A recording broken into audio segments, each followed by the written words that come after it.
வணக்கம். வாங்க, இன்றைக்கி மதிய லன்ச்சு பார்க்கலாம். இன்றைக்கி புளி சாதம் தாங்க வச்சுருக்கேன். சாப்பாடு போட்டுக்கலாம்.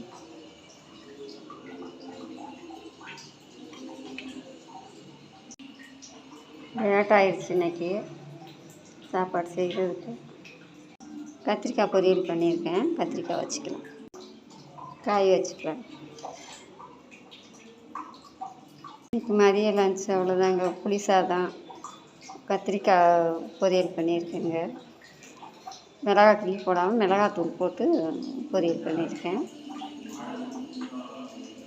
பிடிச்சிருந்தா ஒரு லைக் பண்ணுங்கள், ஷேர் பண்ணுங்கள், சப்ஸ்கிரைப் பண்ணுங்கள். தம்பி புளி சாதம் கேட்டான், அதனால சரி செஞ்சிடுவோன்னு செஞ்சுட்டேன். லேட் ஆயிடுச்சு. ஆனால் யாருக்காவது புளி சாதம் சாப்பிட பிடிக்குமோ கமெண்ட்டை சொல்லுங்கள்.